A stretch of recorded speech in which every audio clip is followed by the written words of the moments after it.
தோழர் நல்லக்கண்ணு அவர்கள் வந்துட்டு இப்போ நம்ம யாருமே எதிர்பார்க்காத நிலையில உயிரிழந்திருக்கிற விஷயம்தான் ஒட்டுமொத்த தமிழக மக்களுக்கும் ஒரு மிகப்பெரிய சோகத்தை ஏற்படுத்தியிருக்கு. மறைந்த தோழர் நல்லக்கண்ணு அவர்கள் ஆசைப்பட்ட கடைசி விஷயமும் நான் இறந்து போன அடுத்த நொடியே கண்டிப்பா இதை செய்யணும் அப்படின்னு அவர் சொல்லி இருக்கிற கடைசி விஷயங்களும் நம்ம எல்லாரையுமே கண் கலங்கி அழுக வச்சிருக்கு. தன்னுடைய பொது வாழ்க்கையில ரொம்பவே சுறுசுறுப்பாகவும் நல்ல மனுஷனாகவும் ரொம்ப எளிமையாகவும் வாழ்ந்துட்டு வந்த நல்லக்கண்ணு அவர்கள் 101 வயதை கடந்து வாழ்ந்து மறைஞ்சிருக்காரு.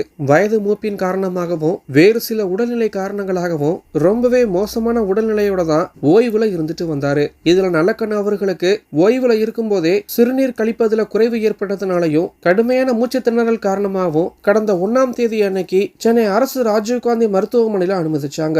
கடந்த 24 நாட்களா சிகிச்சை பெற்று வந்தாரு. இதுல கடந்த 2 தினங்களா அதி தீவிர சிகிச்சை பிரிவுல மோசமான உடல்நிலையோட சிகிச்சை பெற்று வந்தாரு. இன்னைக்கு அதிகாலையில இருந்தே எந்த ஒரு மருந்தும் சிகிச்சையும் அவருடைய உடலுக்கு ஏத்துக்காம திடீரென எல்லா உறுப்புகளும் செயலிழந்து நல்லக்கண்ணு அவர்கள் மதியம் 1:55 மணிக்கு காலமாயிருக்காரு. அவரோட மறைவுக்கு பிறகு இப்போ அவர் ரொம்ப ஆசைப்பட்ட அவருடைய கடைசி ஆசையும் நான் இறந்து போன மறுநொடியே கண்டிப்பா இதை செஞ்சிடணும் அப்படின்னு அவர் கடைசியா சொல்லியிருக்கிற விஷயங்கள் தான் ஒட்டுமொத்த தமிழக மக்களையும் கண் கலங்கி அழுக வச்சிருக்கு. நான் இறந்து போனதுக்கு பிறகும் கூட நான் எல்லாருக்கும் உதவியா இருக்கணும் அப்படிங்கிற ஒரே நோக்கத்தோட தன்னுடைய உடலை அடக்கம் செய்யாம மருத்துவம் படிக்கும் மாணவர்களுடைய படிப்புக்காக தன்னுடைய உடலை அரசு மருத்துவக் கல்லூரிக்கு தானமாக ஒப்படைக்கணும் அப்படின்னு அவர் ரொம்பவே ஆசைப்பட்டதாகவும் கண்டிப்பா இதை நிறைவேற்றணும் அப்படின்னு ஒரு பெரும் விஷயத்தை சொல்லிட்டு தான் இறந்து போயிருக்காரு. தன்னுடைய 14 வயதுல இருந்தே பொது வாழ்வுக்காகவே தன்னை அர்ப்பணிச்சுட்டு இறந்தும் கூட தன்னுடைய உடலை இப்போ அர்ப்பணிச்சிருக்காரு. தமிழக அரசியல் நேர்மைக்கும் எளிமைக்கும் அடையாளமாக திகழ்ந்த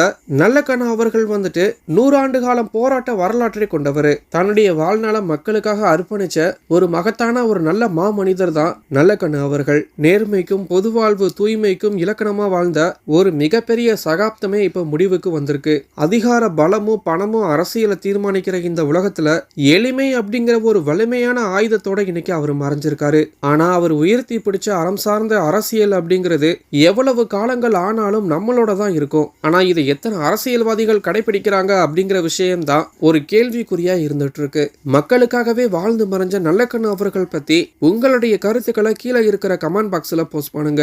மேலும் இது போன்ற முக்கிய செய்திகளை தெரிஞ்சுக்க நம்மளுடைய சேனலை சப்ஸ்கிரைப் பண்ணுங்க.